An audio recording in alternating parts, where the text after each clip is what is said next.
Graham, a high number of media here today. Is it a sense that this is going to be a big year, one of the biggest years in England Rugby's history? There's a big tournament at the end of it, isn't there? I've heard. That's the start of the Six Nations, one of the oldest and most prestigious tournaments in rugby. It's a very special time, so I'm not surprised at the interest on that alone. But no, I think start of a World Cup year, there's that extra interest. You can feel it. 5 Lions return to your pack. What sort of boost is that in terms of players, but also in personalities? Experience, yeah. Particularly first game away from home in a cauldron. You're going to call upon that experience. So guys who came in and played instead of them in the autumn series did famously for us. And there's going to be some difficult selections, as I've mentioned before.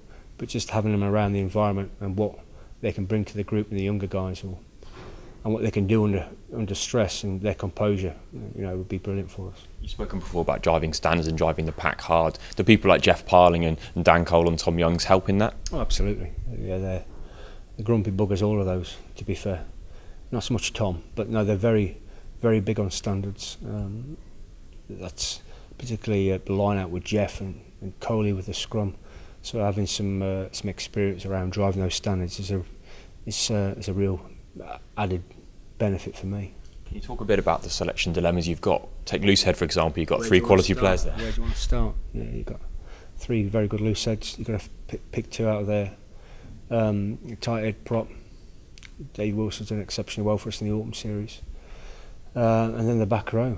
I mean, former James Haskell at the weekend. And the former both Billy and Nick Easter. But we'll know more after a couple of sessions working with them. We leave selection fairly late to give us the most time working with them and seeing how they're working in different units. How do you go about establishing that backing order? Is it live scrummaging, for example? Yeah.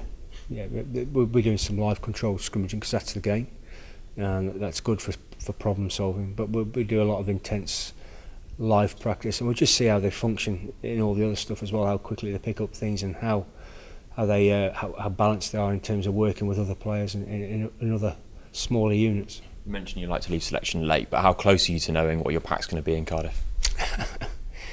Not very close, to be honest with you. I kind of know most of it, in all seriousness, but there are some key positions in every layer of that scrum that I'll know more when I've worked with them. What are you expecting from the players when you meet up with them next Monday?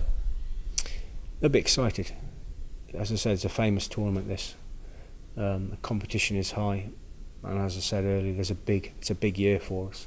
So I'm expecting real excitement.